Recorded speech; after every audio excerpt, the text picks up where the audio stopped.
Hello everyone, welcome back to our online classes, Vikramsila coaching classes. So today we have come back with yet another topic, reactivity series of the matter. तो reactivity series of matters जो है ये बहुत ही interesting topic है. क्यों? क्योंकि इसका जो उपयोग है, यूज है, हमें केमिकल रिएक्शन और इक्वेशन में भी है, लेकिन हम पढ़ते कहाँ हैं? Metal and metal. और इससे पहले सबसे पहले चैप्टर इंट्रोड्यूस क्या होता है हमारी क्लास 10th क्लास में केमिस्ट्री में? Chemical reaction and equation. तो वहाँ पे तो इस चीज़ की आपको पढ़ाई नहीं होती है, तो ये चीज़ जानना जरूरी है. ठीक है, उससे पहले आप ये भी समझ लें कि रिएक्टिविटी सीरीज वहाँ पे कितना इंपॉर्टेंस रखता है. जैसे कि डिस्प्लेसमेंट रिएक्शन, वहाँ पे जो होता है जिसकी रिएक्टिविटी हायर होती है वो लोएस्ट रिएक्टिविटी मेटल को रिप्लेस कर देता है इक्वेशन में से. तभी तो वो रिप्लेस नहीं बोलेंगे, डिस्प्लेस बोल सकते हैं. तभी तो उसे डिस्प्लेसमेंट रिएक्शन कहते हैं. चलिए पहले देख लेते हैं. अच्छा, इसे क्या, एक तो आप लोग बुक में क्या है बड़े आसानी से जो पढ़ रहे हो याद करने के लिए कहा गया है. याद कर लीजिए, ये जो सीरीज आपको मेंशन किया गया है आप उसे याद कर लो. एक ये तरीका है, और समझने का तरीका आपको बहुत ही कम दिया गया है. तो हम आज समझेंगे, इसको रटेंगे के अलावा समझेंगे. तो एक तो तरीका है कि आप रिएजेंट के थ्रू फाइंड आउट करो कि इसकी रिएक्टिविटी कितनी क्या है. ठीक है ना? तो रिएजेंट क्या है हमारा? वाटर है, डाइल्यूट एसिड है, ऑक्सीजन है.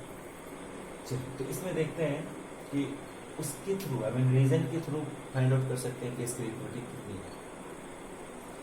तो पोटेशियम की रिएक्टिविटी ज्यादा है. आप जैसे देख रहे हो, सोडियम है, कैल्शियम है, मैग्नीशियम है, एल्युमिनियम है. ये सब के सब जो है एल्कली और एल्कलाइन अर्थ मेटल है. जो भी एल्कली और एल्कलाइन अर्थ मेटल है उसकी इलेक्ट्रोपॉजिटिविटी ज्यादा होती है, तभी तो उसे कहते हैं ना हाईली इलेक्ट्रोपॉजिटिव मेटल्स. और नीचे जो आप मेटल्स देख रहे हो, zinc, iron, copper, silver, these are transition metal. तो ट्रांजिशन मेटल की जो रिएक्टिविटी इलेक्ट्रोपॉजिटिव कैरेक्टर होते हैं वो बहुत लेस होती है. तो जिसकी भी इलेक्ट्रोपॉजिटिविटी ज्यादा होती है उसकी रिएक्टिविटी ज्यादा होती है. इसको हम डिस्क्राइब करेंगे अच्छे से. तो पहले हम देख लेते हैं रीजन के बेसिस पे. जैसे वाटर के बेसिस पे देख लो. पोटेशियम का यहाँ पे तो स्पेस नहीं है, चलिए देखते हैं, आप सुन ही लो. पोटेशियम का जब हम वाटर के साथ रिएक्शन कराएंगे तो क्या होता है? KOH फॉर्म होता है, पोटेशियम हाइड्रोक्साइड. और साथ ही साथ क्या लिबरेट होता है? हाइड्रोजन लिबरेट होता है ना, हाइड्रोजन लिबरेट हो. तो आइदर रिएक्शन विथ वाटर और either reaction with dilute acid.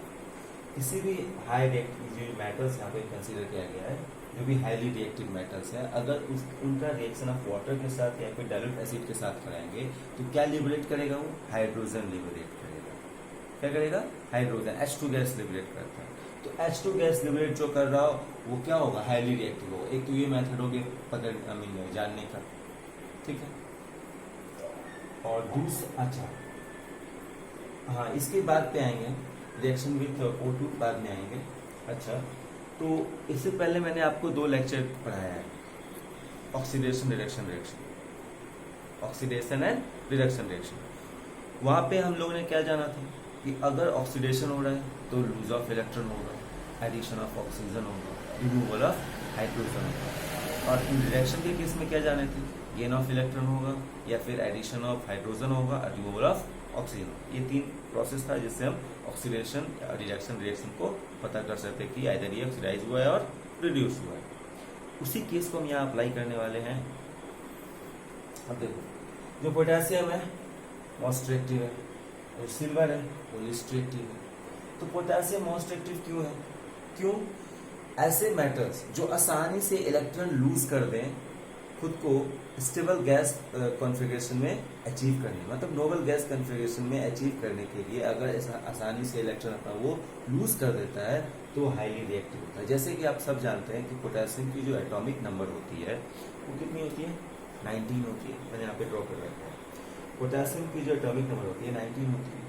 जो इलेक्ट्रॉन का डिस्ट्रीब्यूशन होता है इसके सेल में, तो K सेल में 2, K सेल है 2, फिर L सेल में 8, M सेल में 8 और उसके नीचे जो है 1.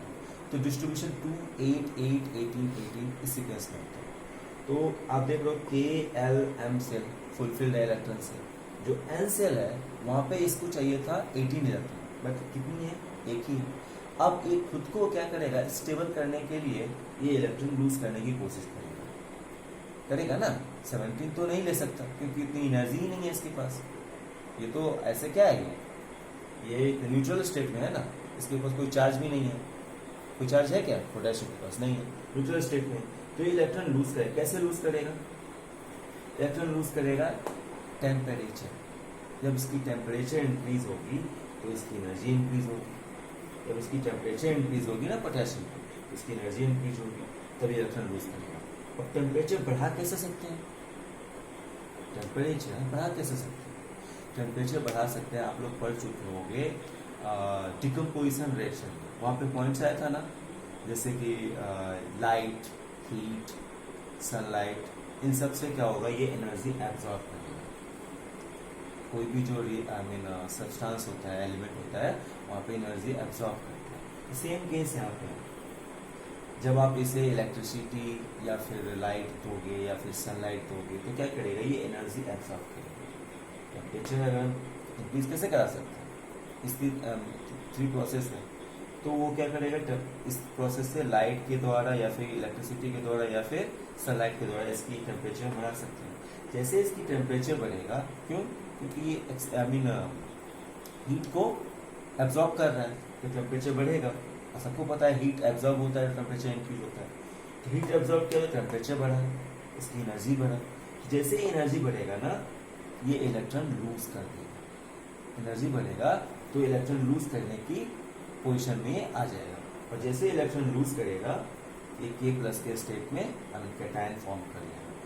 तो क्या है कि जितनी आसानी से इलेक्ट्रॉन लूज कर देगा पोटेशियम, जितनी आसानी से इलेक्ट्रॉन लूज कर देगा पोटेशियम या फिर कोई भी हमारा एल्कली मेटल्स या फिर एल्कलाइन मेटल्स, वो उतना ही ज्यादा रिएक्टिव होगा।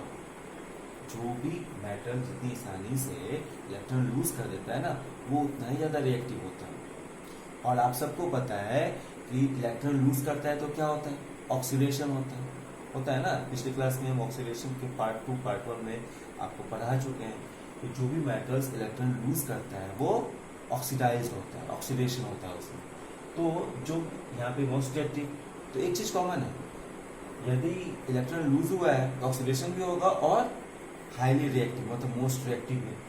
तो जो मोस्ट रिएक्टिव है और ऑक्सीडेशन हुआ है, तो इसका मतलब पोटेशियम क्या होगा, reducing agent, strong reducing agent होगा, क्योंकि ऑक्सीडेशन हुआ है।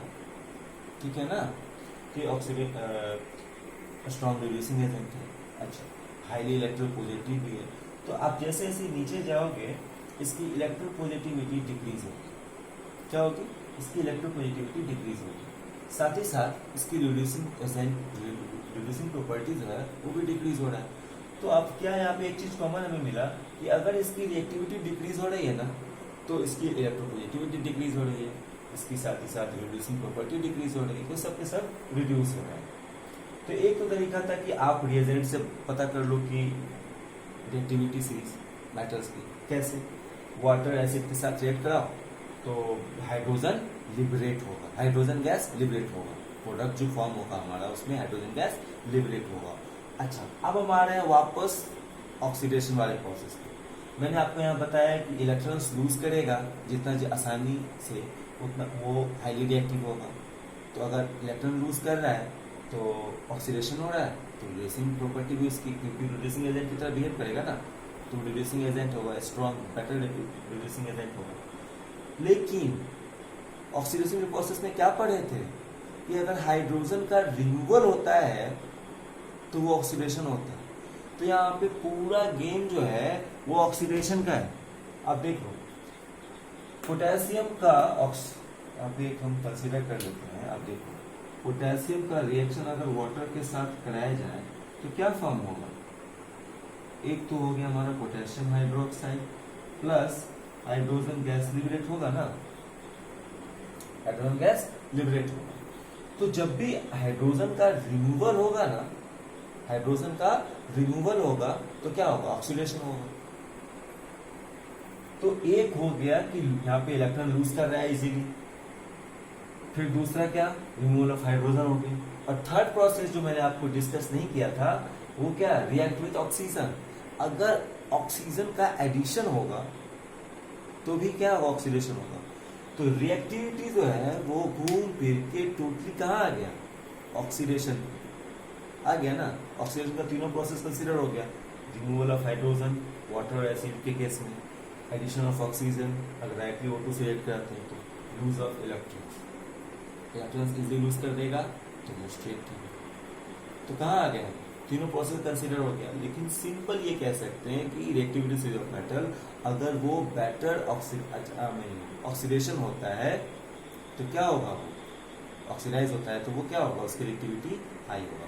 बट हम यहाँ ऐसा नहीं कह सकते, वो तो प्रोसेस है, आपको मैंने घुमा फिरा के लाया, समझाया कि देखो वहाँ सारा कुछ ये हो रहा है।